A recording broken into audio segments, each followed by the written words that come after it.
Banat TV. Bismillahirrahmanirrahim. Nawaitu ta'allum wa ta'lim wa tadhakkur wa tazkir wa naf'a wal intifa'a wal ifadata wal istifada wal hasa ala tamassuki bi kitabillahi wa sunnati rasulillahi sallallahu alaihi wasallam. Rabbi shrah li sadri wa yassir li amri wa hlul 'uqdatam min lisani yafqahu qawli. Qal al-Fatiha ila hadratin Nabi Muhammadin sallallahu alaihi wasallam wa azwajihi wa dhurriyyati wa qarabati jam'in. Thumma ila ruh Muhajir Ahmad bin Isa wa usulihim wa fura'ihim wa sadatina ba'alawi ala hadiniyati salihah. Al-Fatiha. A'udzu billahi minasyaitonir rajim. Bismillahirrahmanirrahim. Alhamdulillahi rabbil alamin arrahmanir rahim maliki yaumiddin. Iyyaka na'budu wa iyyaka nasta'in ihdinas siratal mustaqim siratal ladzina an'amta 'alaihim ghairil maghdubi 'alaihim waladdallin amin. Qala al-mu'allif fi hadzal kitab nafa'ana Allah fi 'ulumihi fid dharain amin. Thumma qala Allahumma hidayatan lis-shawabi ya rabbal alamin. Bismillahirrahmanirrahim. La tusannu shalah ala ali Muhammadin fi tashahhud al-awwali ala sahih. Ini Al-Imam Al-Habib Zain bin Ibrahim bin Sumaid katakan tidak disunahkan itu bersalawat ke atas Ali Muhammad, keluarganya Nabi Muhammad, pada tasyahud awal. Pada tasyahud awal ini pendapat yang sahih, pendapat yang kuat. Ya, wa muqabaluhu sunnah. Tapi sebelum daripada wa ala Ali Muhammad itu disunahkan, karena itu adalah rukun yang ringan, yang tidak boleh dipanjangkan. Dalam kitab Usyul juga, kalau seandainya itu dipanjangkan tasyahud awal dan tatarannya bisa membaca suratul Fatihah, Ibnu Hajar katakan batalan salatahu, batal salatnya jika dia alim, tahu dan sengaja. Tapi kalau dia tak sengaja, ya, kemudian tak alim karena jauhnya ulama, itu bisa tidak batal. Juga satu pendapat Al-Imam Romli mengatakan makruh salatnya. Makanya tasyahud awal itu tidak usah dipanjangkan. Tahiyatul mubarakatus salawatut thayyibatu lillah. Assalamu alaikum ayyuhan nabi wa rahmatullahi wa barakatuh. Assalamu alaina wa ala alihi wa assalamu alaina wa ala ibadillahi. Asyhadu an la ilaha illallah, asyhadu anna Muhammadan Allahumma salli ala Muhammad. Sudah cukup. Naik Allahu Akbar. Ya, tak usah panjang-panjang. Ya, yang depannya itu sunnah, yang wa ala alinya saja, yang tidak sunnah. Makanya jangan dibaca. Ya, hati-hati dalam tasyahud awal itu. Kalau imam memanjangkan tasyahud awal, bisa jadi batal salatnya. Tapi kalau menurut pendapat Imam Ramli, makruh salatnya. Juga seandainya ada imam lupa dengan tasyahud awal, karena dia adalah salah satu rukun yang pendek, tidak boleh dipanjangkan. Kemudian dan dia menuju ke aqrab minal qiyam, sudah hampir mendekati berdiri, karena lupa tasyahud awal. Fa al-ma'mum mengatakan subhanallah sementara imam sudah mendekati berdiri. Sudah akhirnya imam turun, sebab imam turun sebab makmum mengatakan subhanallah. Maka turunnya imam dari rukun yang kuat ke rukun yang lemah, yang pendek, artinya dari yang wajib ke sunnah, maka batallah sholatnya. Bukan hanya imam yang batal, seluruh makmumnya batal sholat, karena dia kembali kepada yang sunnah. Nggak boleh ya. Maka itu rukun yang ringan saja, maka tak boleh rukun yang pendek. Maka berhati-hati kalau kita ingin menegur imam di dalam sholat. Hatta kalau seandainya imam membaca ayat yang panjang, kemudian lupa ayat tersebut, makmum menyambung ayat tersebut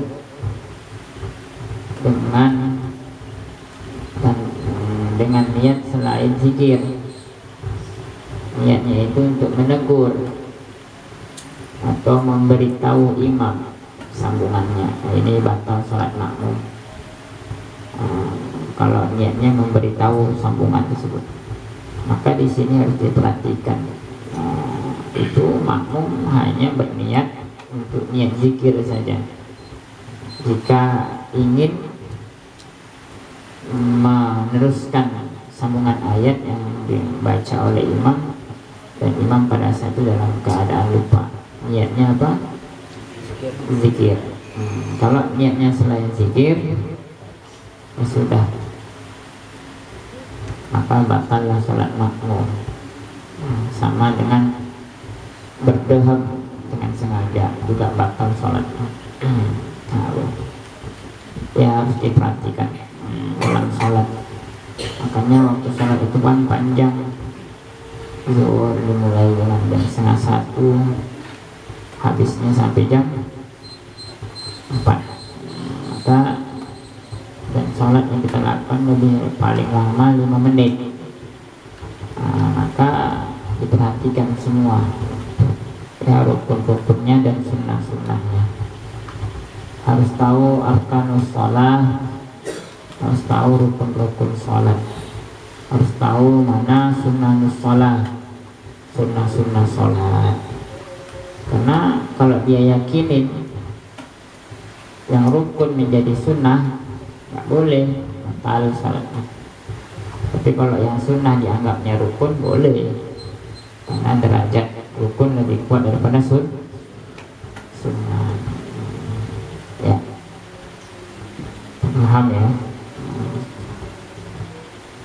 Qala fi tuhfah ikhtiyar maqabil li'annahu ridana 'anis salatil. Qala al-hadal idha sahal al-hadith taratil maqayisu ma'rih. Qala ba'dun tarkus salati 'ala al-shuh aw ma hadha ma'nahu. Ini ada beberapa pendapat ya, yang intinya pendapat yang sahih, yang kuat adalah ya, tidak sunnah itu mengucapkan Ali Muhammad. Su'ila Al-Habib Ahmad bin Hasan Al-Attas radhiyallahu anhu hal ya'ti insanu bis salati ala alihi tasyahhud awal. Ya, ditanya oleh seseorang kepada Sultannya Al-Habib Ahmad bin Hasan Al-Qas. Apa kata beliau? Apakah sebaiknya manusia itu ketika sholat mendatangkan, yaitu bacaan ali Muhammadin wa ala ali Muhammadin pada tasyahhud awal? Faqala na'am, ya, ya'ti biha, datangkanlah itu, wala yaltafitu ila qawli man kariha dzalika, ya, wala yanbaghi insani yuqayyida nafsahu an al-amali sahih, wala adri madza yaqulu qayyim qira'atu salati ala ali al-habib al-'azam wa yadallu ma fi dzalika. Ya, ini banyak khilaf antara ulama-ulama. Ya, intinya ada yang mengatakan boleh, ada yang mengatakan ya. Wa'amal katsiri min as-salaf al-qunut fihi ay al-witr walau fi ghairi Ramadan. Juga begitu. Amal katsir min as-salaf al-qunut fihi. Ya, kebanyakan dari orang-orang yang terdahulu itu membaca doa kunut, ya, walau fi ghairi Ramadan, khususnya di bulan Ramadan atau selain bulan Ramadan. Juga dianjurkan untuk baca kunut nazilah. Ya, adapun datangnya musibah atau tak datangnya musibah juga dianjurkan untuk membaca kunut nazilah, sebagaimana di Hadral Maut, di Karim, ya, tentang di Karim itu kalau habis asar itu Habib Umar membaca doa kunut nazilah walau tidak ada musibah. Ya, itu bagus setiap hari, tidak ada khusus untuk salat asar saja. Kalau Habib Ali Al-Masyhur biasanya beliau membaca ba'da zuhur. Jadi macam-macam. Ya, macam-macam ya. Macam-macam apa? Macam-macam daripada perbuatan ulama tentang masalah doa kunut. Tapi ya semuanya khair, baik. Yang baik. Dua-duanya baik. Baca waktu zuhur baik, waktu asar juga baik. Baik, kita di sini boleh buat doa nazilah ba'da salatil asar, afdal, tidak ada masalah, agar musibah-musibah yang ada di Indonesia ini dijauhkan sama Allah. Ya, dijauhkan sama Allah musibah-musibah. Apalagi Indonesia ini banyak musibah ya. Ini boleh juga yang inilah, yang itulah, yang macam-macam. Ini boleh. Boleh membaca doa kunut.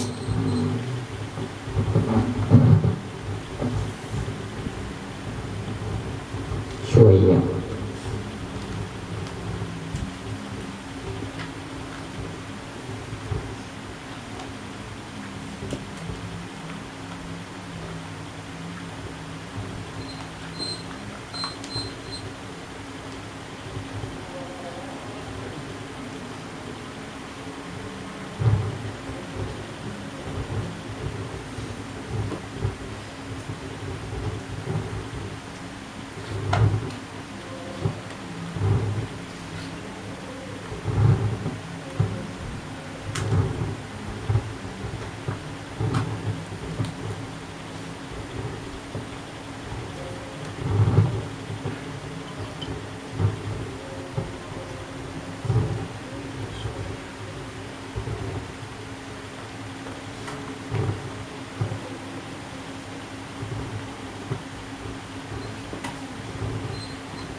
Iya, paham ya?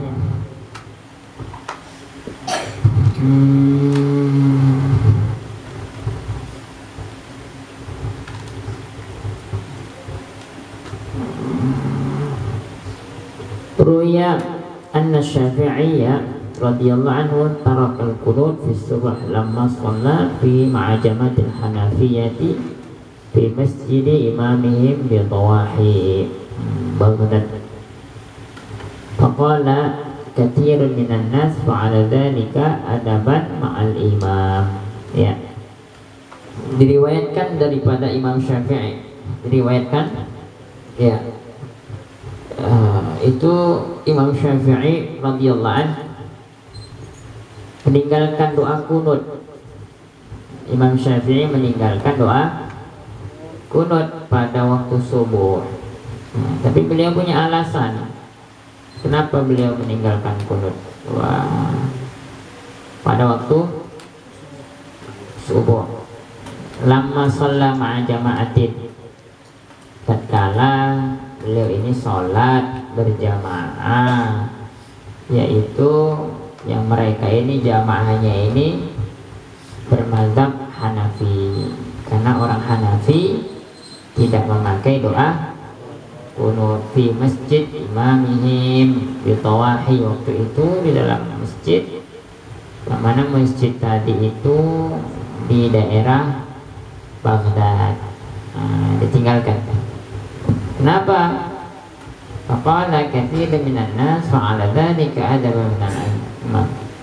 Ini Imam Syafi'i buat seperti ini yaitu untuk menghargai daripada orang-orang yang bermadzhab Hanafi, karena itu hanya sunnah saja. Begitulah ya, antara satu imam dengan imam yang lain. Gak ada mereka ini sakit-sakit hati, gak ada. Gak ada mereka ini gara-gara furu', gara-gara permasalahan furu' atau cabang-cabang saja tak cakapan-cakapan sampai hari kiamat. Enggak. Gara-gara takbir Allahu Akbar, yang ada Allahu Akbar, ada yang Allahu Akbar, ada yang Allahu Akbar. Bapak tuh gila itu. Udah rasa nggak ngaji itu, stres. Ini kan hanya furu' saja dalam fikih, cabang-cabang. Yang wajib itu kan takbirnya Allah. Dia mau begini, kamu mau begini terserah. Gara-gara ini nggak boleh, nggak kemana wajahnya, muntah aku. Ya, boleh. Silaturahmi itu wajib. Ini hanya sunnah saja, tak boleh. Maka lihat satu permasalahannya. Kalau permasalahannya di asalnya, di akarnya, itu boleh kita luruskan. Tapi kalau hanya furu' saja, gara-gara itu nggak cakapan, ya nggak boleh ya. Boleh, haram. Karena cakapan itu wajib sama satu orang muslim dengan muslim yang lain. Hakul muslimi al muslim situn idza laqitahu salim alaih, sampai menjadi. Ya. Karena ba'du talabati saffaqa li tanbih imami hina sa fi salati ma'anna sunnati fi haqqi rajuli hina idin tasbih. Maqala taraktu tasbih bil matlub li rajuli li annahum qalu tubtilu salat idza qasada bi tasbih tanbih wa laysa qasdi fi tasbih illa dhalika fi safaq. Faqila lahu iksid bi tasbih imtithal li amri syari' aw ma hadha ma'na. Ini juga tadi udah usah terangkan ya. Kemudian kana Sayyiduna Abu Bakar wa Sayyiduna Utsman yusalliyaniha ay salatul witr awal lail fa yakhudhani bil hizb. Sayyiduna Umar wa Sayyiduna Ali yusalliyani akhir lail fa yakhudhani bil quwwah.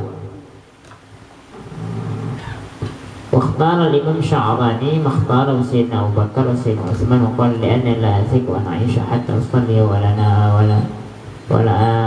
أنام في محبة الله لأنه ورد أن الله تعالى witr يحب الwitr. Ini tentang masalah Sayyidina Abu Bakar dan Sayyidina Utsman, yaitu mereka ini yaitu melakukan sholat witir ya. Kalau sholat witirnya Sayyidina Abu Bakar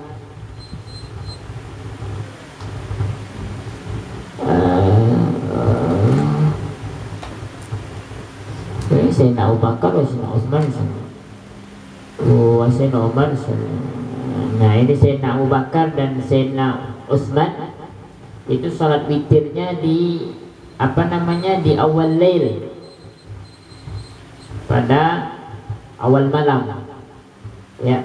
Salat Isya, setelah salat Isya itu sebelum tidur Sayyidina Abu Bakar dan Utsman itu salat witir. Kenapa? Karena dalam satu hadis Allah suka witir, yuhibbul witir, dan Allah suka kepada yang witir ya, yang salat witir.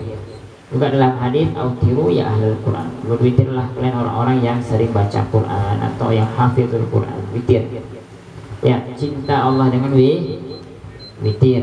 Nah ini itu Sayyidina Abu Bakar, Sayyidina Utsman witirnya di awal malam pada sebelum tidur atau setelah salat Isya boleh. Yang penting setelah melakukan salat Isya itu boleh salat witir. Juga melakukan safar ya, safar jamak takdim maghrib dan Isya di jamak ya, berarti dia sudah melakukan salat Isya tapi belum masuk waktu Isya. Bolehkah dia witir? Boleh, karena takarannya itu melakukan salat witir setelah melakukan pekerjaan salat Isya.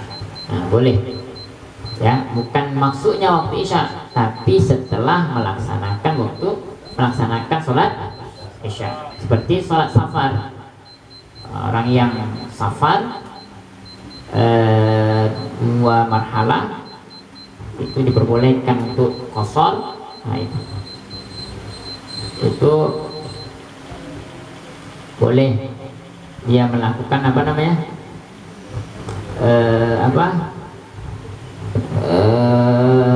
jamak takdim maghrib dan Isya. Berarti setelah dia melaksanakan salat Isya, pekerjaan salat Isya tadi, boleh dia witir walaupun belum masuk waktu Isya. Begitu. Itu yang dilakukan oleh Sayyidina Abu Bakar dan Sayyidina Utsman setelah Isya atau sebelum tidur. Mereka ini keduanya itu melakukan salat witir. Cuman Sayyidina Umar enggak. Kalau Sayyidina Umar, ini Sayyidina Umar yakin dia, karena keyakinan yang kuat dia lakukan salat witir itu di akhir lail, pada akhir malam. Artinya beliau tidur dulu setelah sholat tahajud, ya tidur tahajud kemudian dia witir. Kedua-duanya mempunyai khas masing-masing. Kenapa Sayyidina Abu Bakar dan Utsman itu salat witir di awal lail? Takut nanti tidak bangun di akhir lail, makanya dia buat witirnya di awal. Begitu juga Sayyidina Umar, kenapa ya buat di akhir lail? Karena keyakinannya yang kuat dia akan bangun di akhir lail. Kita tergantung kita juga. Kalau kita kuat di akhir lail atau sebelum waktu subuh kita bangun, boleh kita melakukan itu sholat witir di akhir lail. Tapi kalau nggak mampu, yakin kita ini nggak bangun, itu boleh di awal lail. Intinya sholat witir itu dilakukan itu setelah melaksanakan pekerjaan sholat Isya. Ya. Udah ya. Kemudian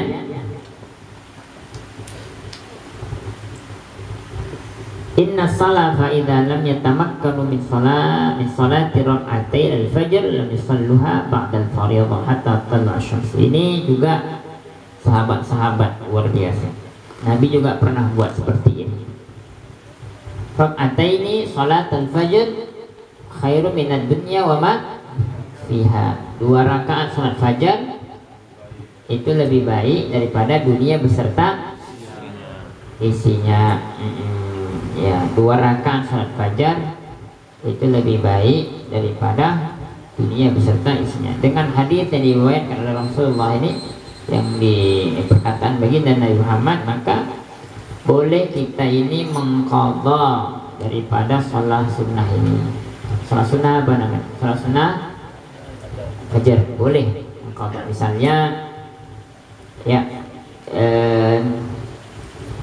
waktu subuh sudah mau habis, ya kira-kira mau habis, sudah sholat subuh dulu, takut nanti waktu subuhnya habis, baru qadha sholat fajar. Nabi juga pernah buat sholat subuh kesiangan, habis itu Nabi tak sholat langsung subuh, sholat dulu, namanya sholat sunnah fajar atau sunnah subuh, tapi qadhaan, artinya qabliyah, qadhaan. Sholli fardhu subhi rak'ataini, sholli sunnatas subhi rak'ataini qadhaan lillahi ta'ala.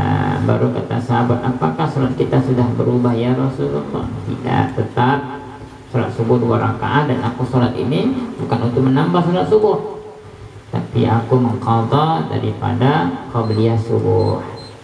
Karena Nabi katakan 2 rakaat sholat fajar khairu minad dunya wa ma fiha. 2 rakaat sholat subuh lebih baik daripada dunia beserta isinya. Maka kita pun begitu. Nanti kalau mana tahu kesiangan bangun jam 8, ya bangun jam 8 atau jam 9,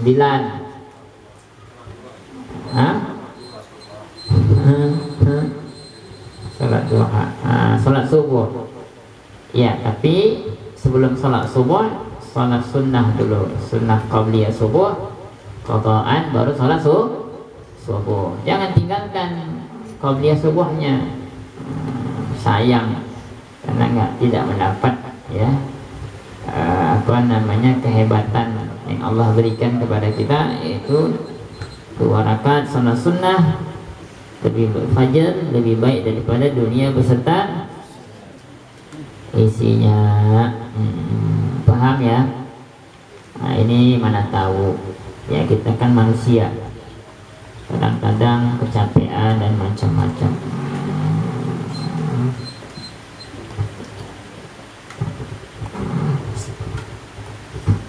InsyaAllah mudah-mudahan apa yang kita baca ini bermanfaat insyaAllah.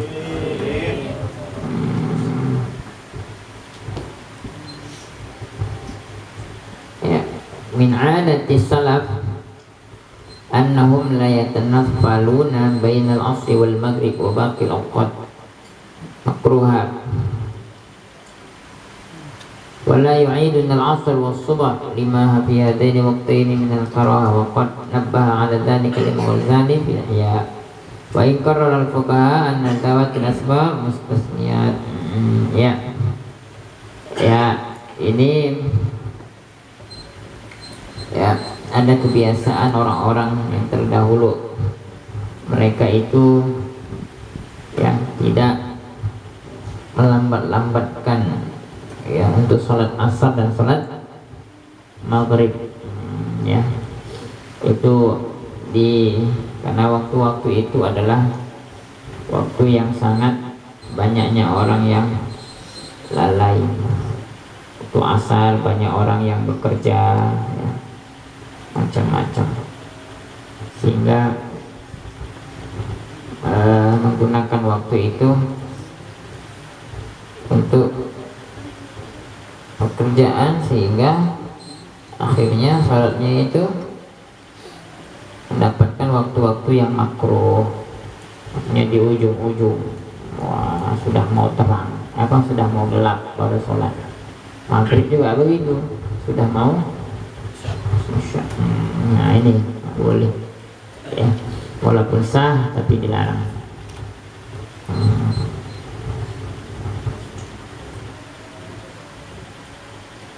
Salat zuhur wal asar wal maghrib wal isya. Zuhur dulu baru asar, maghrib dan isya. Ini namanya jamak takdim. Ini ada beberapa syarat jamak takdim. Ya supaya apa katanya? Fala yajibu alaihi adatu shalat asaniyah, supaya enggak ngulang lagi sholat yang kedua. Artinya tidak qadha, nggak ngulang lagi sholat yang kedua. Makanya itu ada syarat-syarat jamak takdim. Apa itu? Tsumma aqama fi asna'i waqtil ula qabla dukhul waqtis tsaniyah. Artinya dia harus berniat pada sholat yang pertama itu untuk masuk ke sholat yang kedua. Maka sebelum salam itu berniat dia. Kalau jamak takdim ya, sebelum salam. Fil alamina innaka hamidun majid. Itu diniatkan dalam hati. Ya Allah, ya Allah, sengaja aku ya berniat sholat asar 2 rakaat, aku gabungkan sholat itu ke sholat zuhur karena Allah Subhanahu wa ta'ala. Sudah boleh sebelum salam. Salam ya itu ya. Kalau enggak nanti jadi qadha. Sebelum salam. Fil alamina innaka hamidun. Jamak takdim ya. Zuhur dulu apa asar dulu? Zuhur dulu. Zuhur dulu apa asar dulu? Zuhur dulu salat baru asar. Di waktu zuhur sebelum salam niat. Apa niatnya? Sengaja aku sholat zuhur 2 rakaat digabungkan ke sholat zuhur. Sengaja aku berniat sholat asar apa 2 rakaat aku gabungkan ke sholat zuhur karena Allah Ta'ala. Barulah assalamualaikum warahmatullahi. Paham ya? Nah, kalau ini tidak dibuat maka tak sah nanti sholatnya. Wajib dia ya mengqadha sholat, mengulangi sholat asarnya. Tamam. Insyaallah mudah-mudahan bermanfaat insyaallah.